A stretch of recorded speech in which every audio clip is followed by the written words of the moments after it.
nesta terça-feira com o maravilhoso desafio de trazer até vocês a palavra de Deus e peço que você possa abrir a sua Bíblia na primeira carta de Paulo a Timóteo, capítulo 6, dos versículos 3 a 16. Estaremos meditando nesse texto. Primeira carta de Paulo a Timóteo, capítulo 6, versículos 3 ao 16.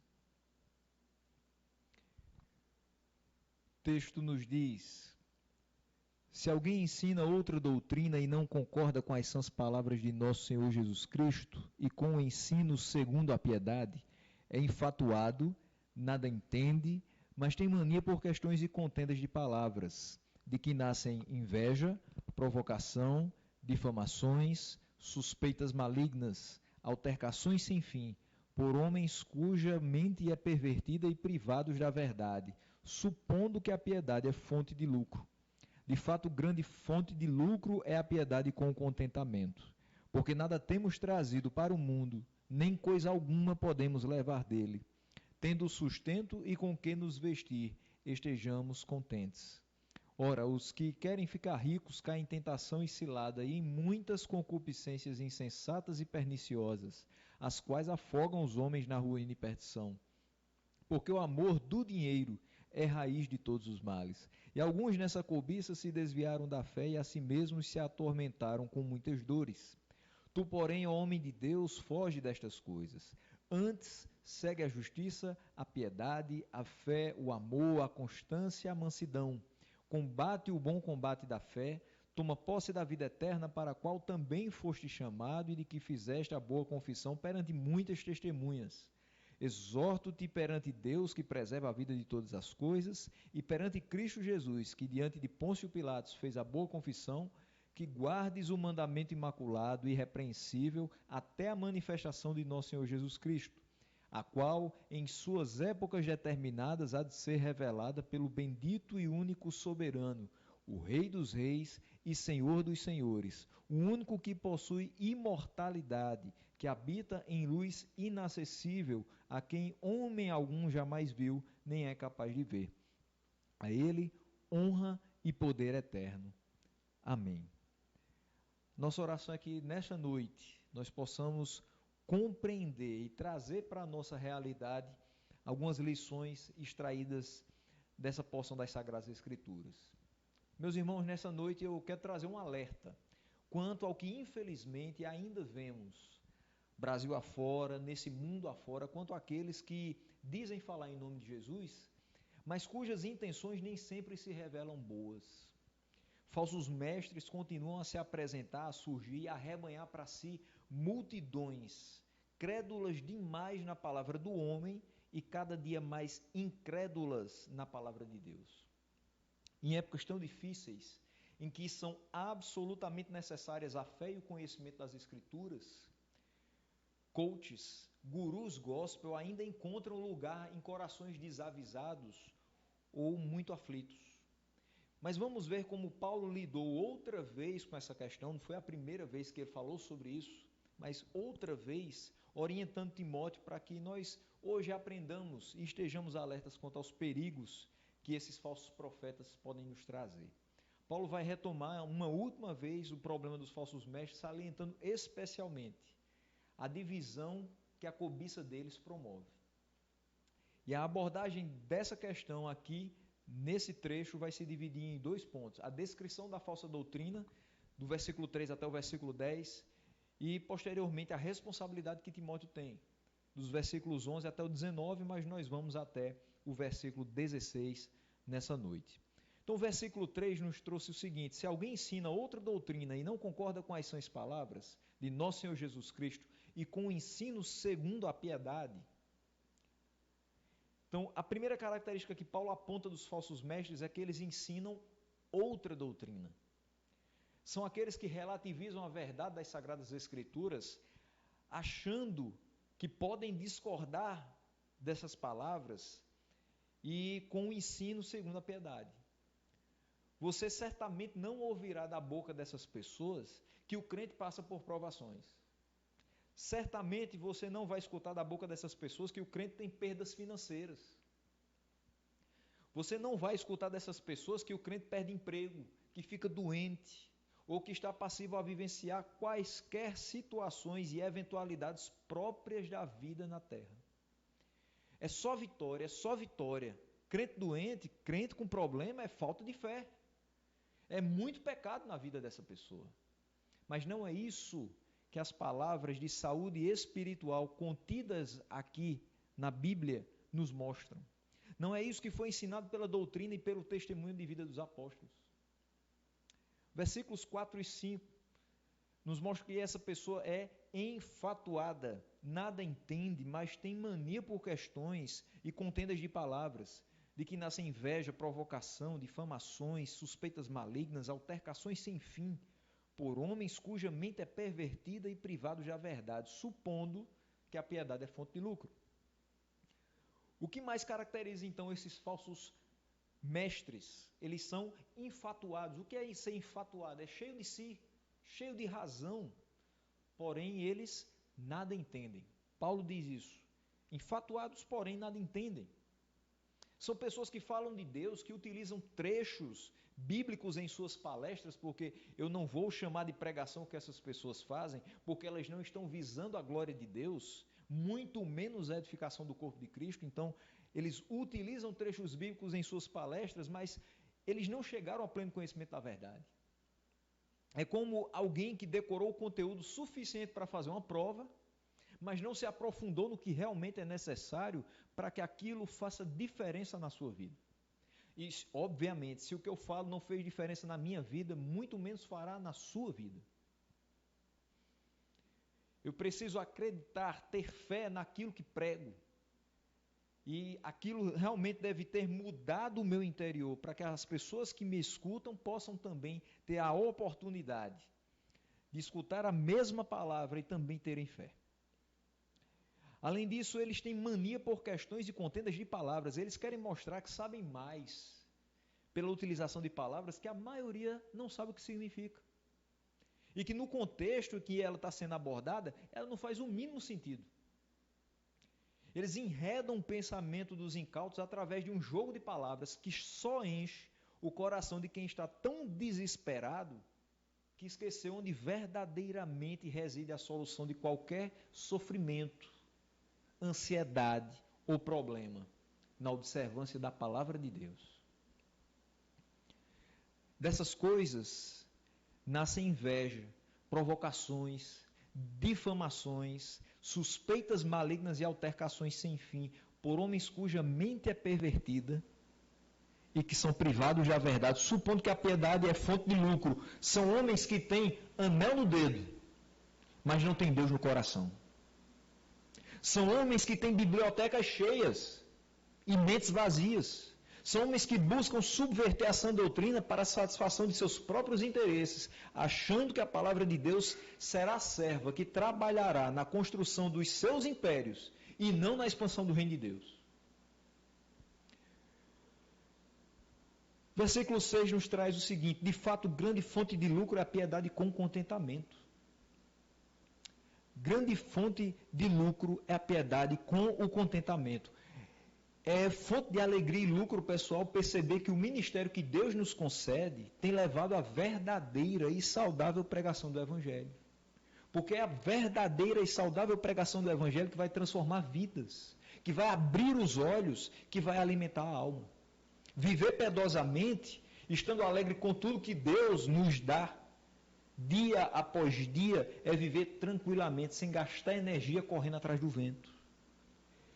E o versículo 7 nos traz o seguinte: porque nada temos trazido para o mundo, nem coisa alguma podemos levar dele.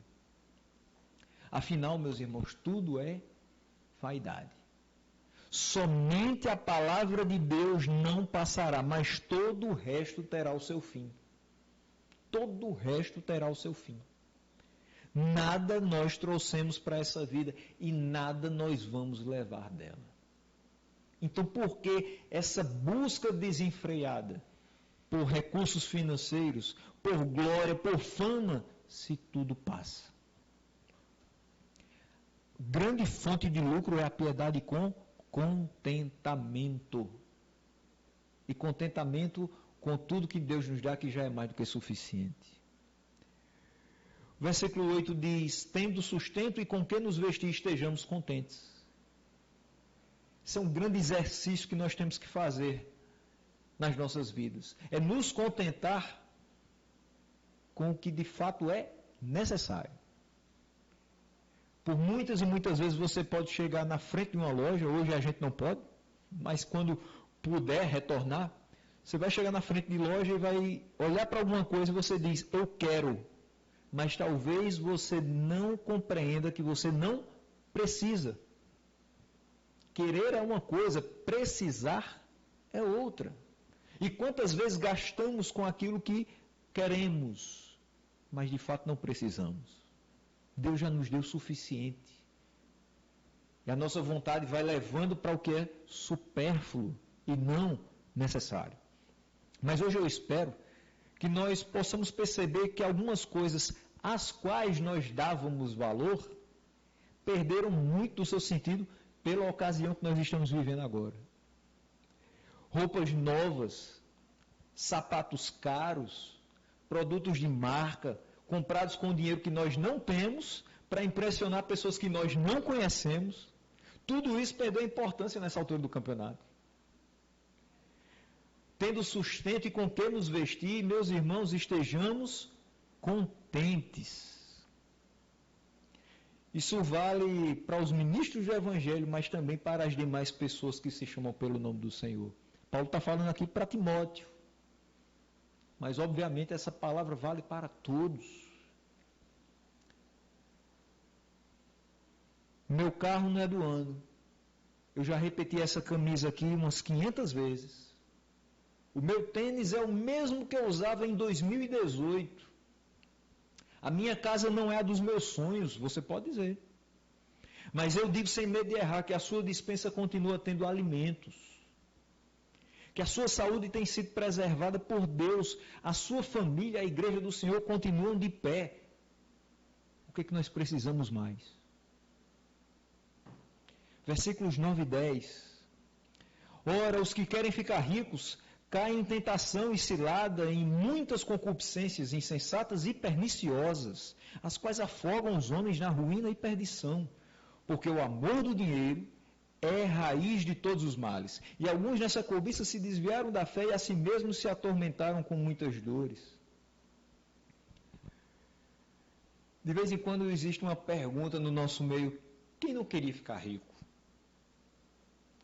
Mas às vezes eu começo a meditar a respeito de questões na palavra de Deus e eu não queria ficar rico. Se isso me tirasse o foco do que é eterno. Eu não queria ficar rico se isso me tirasse o foco daquilo que é necessário, principalmente para a minha alma. Os que querem ficar ricos caem em muitas ciladas e em muitas concupiscências. Primeiro, se não for da vontade de Deus que nós sejamos ricos, do ponto de vista monetário, nós não seremos. Coloque isso na sua cabeça. Se não for da vontade de Deus, você pode fazer o que for, você não vai ficar rico. Segundo, não é fazendo uma fezinha que você vai melhorar de vida. Todas as vezes que nós vamos a uma lotérica, alguém pergunta, quer levar o bolão? Eu espero que você diga, não, é trabalhando que Deus me sustenta. Eu espero que você não recorra à mega da virada. Eu espero que você recorra à oração e à palavra de Deus. Porque é isso que tem sustentado as nossas vidas. Terceiro, o que Deus determinou que virá às suas mãos vai chegar no momento certo, sem que você apresse as coisas, pecando contra Ele e contra os seus princípios. Entenda o seguinte, se alguém chegar no seu trabalho e disser assim, você precisa passar por cima de alguém para ter uma promoção. Esqueça esse tipo de coisa. Não faça isso. Não queira dar uma ajuda a Deus para que os bens venham à sua vida. Não queira que as coisas sejam do seu jeito, porque elas continuarão sendo do jeito de Deus. Então, quem quer se apressar para se tornar rico, cai em ciladas, peca contra Deus e peca contra os seus princípios. Os pecados que são cometidos nessa busca desenfreada pela riqueza material são insensatos, perniciosos, só fazem afogar o homem em ruína e perdição. Batalhar pelo sustento das nossas famílias é lícito e é justo, mas fazer do trabalho o nosso ídolo e buscar os bens materiais como meio de satisfação da nossa alma, isso é pecaminoso e Deus não se agrada disso. Porque o amor do dinheiro é a raiz de todos os males. Dinheiro é necessário. Você só compra alimentos se você tiver dinheiro. Você só paga o aluguel da sua casa se você tiver dinheiro. Mas amar esse vil metal é pecaminoso. Nós só devemos amar a Deus. Nessa cobiça, alguns se desviaram da fé. E por considerarem que é mais importante do que uma alma que habita ricamente a palavra de Deus, é uma conta onde repousa esplendorosamente milhões de dólares. Muito mais importante, meus irmãos, do que uma conta recheada no banco, é você ter uma vida plena da presença de Deus. Assim mesmos, eles se atormentaram com muitas dores. Por quê? Porque eles esqueceram o que diz Provérbios 17:1. Melhor um bocado seco e tranquilidade do que a casa farta de carnes e contendas. O que adianta ter tudo o que se quer, mas como ônus por isso virem também as contendas? Não adianta. É melhor um bocado seco, mas com tranquilidade, do que a casa farta de carnes e contendas. Juntam, acumulam riquezas para si, em vida e na morte. O que deixam? Brigas por uma herança que sem sabedoria vai ser dissipada em 2 tempos. A única herança que não cessa é a vida eterna com Deus. Versículo 11, nós vamos começar a ver um apelo para Timóteo. Paulo vai agora falar sobre a sua responsabilidade. Ele já deixou bem claro quem são os falsos mestres e o que a cobiça da parte deles traz de perigos para nós. E qual a responsabilidade de Timóteo? Aquele que, separado por Deus, encaminha o povo em santidade diante do Senhor. Ele diz: tu, porém, homem de Deus, foge destas coisas. Antes, segue a justiça, a piedade, a fé, o amor, a constância e a mansidão. A responsabilidade de Timóteo, como homem separado por Deus para a propagação do Evangelho e a manutenção da saúde da igreja, é fugir destas coisas. Olha isso. Essas coisas são tão abomináveis, essas ações dos falsos profetas, que o homem de Deus deve fugir delas. Antes, as características de alguém que se coloca nas mãos de Deus para promover a edificação do seu povo são seguir a justiça. É a primeira que ele coloca. 1 João, capítulo 3, versículo 7, nos diz o seguinte: filhinhos, não vos deixeis enganar por ninguém. Aquele que pratica a justiça é justo, assim como ele é justo. E não somente a justiça, outra característica é a piedade. Ou seja, ter uma vida segundo o padrão das Escrituras. É necessário ter fé. É necessário ter amor, constância e mansidão. Eu quero chamar a atenção para a constância. Por quê? Porque nós estamos num momento de muita inconstância. Infelizmente, por conta desse período que nós não temos a possibilidade de estar juntos, muitos têm oscilado entre uma fé vibrante durante a live e uma fé extremamente fraca durante a semana. Muitos têm oscilado em momentos de quase êxtase em alguns devocionais, em momentos de total separação da palavra de Deus durante o restante da semana. Nós precisamos ser constantes, porque os falsos mestres continuam se apresentando. As palavras enganosas dos seus lábios continuam sendo jogadas no ar. E se não estivermos constantes nesta palavra verdadeira, poderemos ser tragados pelas suas más intenções. Mas veja que quando ele coloca aqui justiça, piedade, fé, amor, constância e mansidão, esses atributos são vistos no fruto do Espírito em Gálatas 5, 22 e 23. Então, em resumo, o homem de Deus manifesta o fruto do Espírito e através disso nós vamos o reconhecer. No versículo 12 nós temos: combate o bom combate da fé. Toma posse da vida eterna, para a qual também foste chamado e de que fizeste boa confissão perante muitas testemunhas. Paulo orienta Timóteo que combata o bom combate da fé. Essa é uma metáfora para a vida cristã, quando ela é vivida e vista de uma ótica de fidelidade a Cristo. Combata o bom combate da fé, ou seja, seja fiel a Cristo. Percorra toda a sua vida cristã sendo fiel a Ele e à sua palavra. Tome posse da vida eterna, ou seja, não se torne acomodado. Conquanto a fé em Cristo dê início a uma vida nova, o máximo objetivo da vida cristã é sempre o futuro. Eu não posso pensar no aqui e no agora. A minha vida não é isso que eu estou vivendo agora. A eternidade com Deus é aquilo que nós realmente ansiamos e deve ser o maior objetivo do nosso coração. Essa vida eterna para a qual também foste chamado. Primeiro, a vida eterna não é uma coisa que nós escolhemos, mas algo a que somos chamados por Deus, para a qual também fostes chamado. Que texto poderia nos auxiliar a vislumbrar isso? Romanos 8,30. E aos que predestinou, a esses também chamou. E aos que chamou, a esses também justificou. E aos que justificou, a esses também glorificou. Ele diz: de que fizeste a boa confissão perante muitas testemunhas.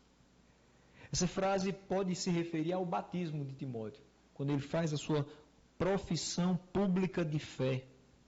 A boa confissão de que alguém entrou na fé em Cristo vai levar naturalmente ao bom combate, de buscar uma vida de fidelidade a Ele.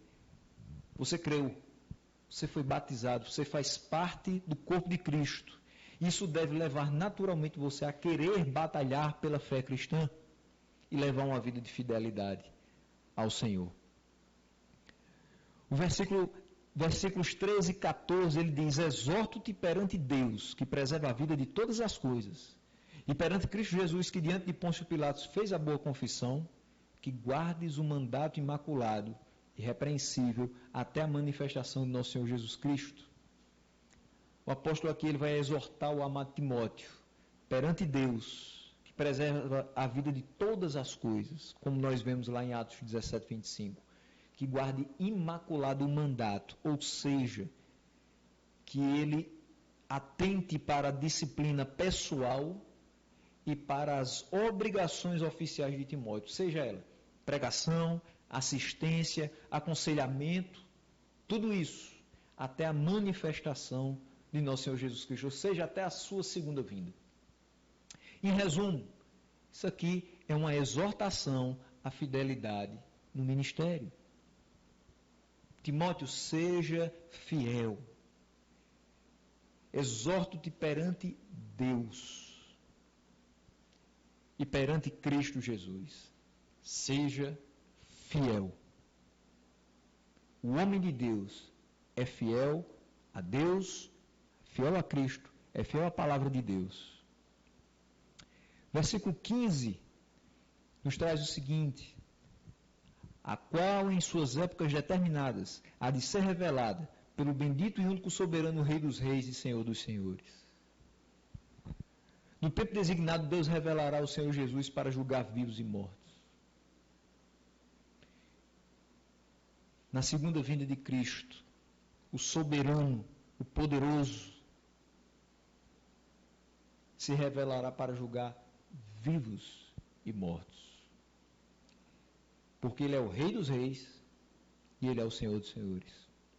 Essa expressão que aparece aplicada a Cristo em Apocalipse 19:16. A quem devemos fidelidade? Ao que é Rei dos Reis e ao que é Senhor dos Senhores. Os falsos mestres deixam de ter temor e respeito à palavra deste que é Rei dos Reis. Os verdadeiros filhos de Deus e os verdadeiros ministros de Deus sabem a quem servem: o Senhor dos Senhores.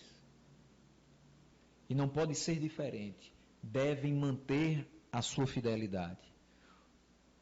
Esse mesmo Deus é o único que possui imortalidade. Versículo 16. Que habita em luz inacessível a quem homem algum jamais viu nem é capaz de ver. A Ele honra e poder eterno. Amém. Deus é todo glorioso e habita em uma luz de pureza imaculada. Ninguém pode vê-lo, porque Ele é Espírito e é invisível. Mas embora não o vejamos, nós sentimos a sua presença e sentimos o seu agir nas nossas vidas. E pela sua presença e pelo seu agir nas nossas vidas, nós damos graças e glorificamos o seu santo nome pelos séculos dos séculos. Que nesta noite nós tenhamos lembrado dos perigos que nos trazem os falsos mestres, mas também principalmente nós tenhamos lembrado de como reconhecermos os filhos de Deus, os que fielmente têm batalhado pela fé cristã, e como nos reconhecermos como parte integrante deste corpo. Que essas maravilhosas atribuições estejam presentes na nossa vida. Que a nossa vida seja marcada, seja conhecida. Que sejamos conhecidos como pessoas que seguem a justiça. Pessoas que são piedosas. Pessoas que têm fé. Cuja marca maior é o amor de Deus. Pessoas firmes e constantes. Pessoas mansas. Mas que estão combatendo o bom combate da fé. Ou seja, vivendo as suas vidas em fidelidade ao Senhor, sem deixar que palavras enganosas os enredem e os levem para longe do objetivo maior, que é a glorificação do nome do Senhor.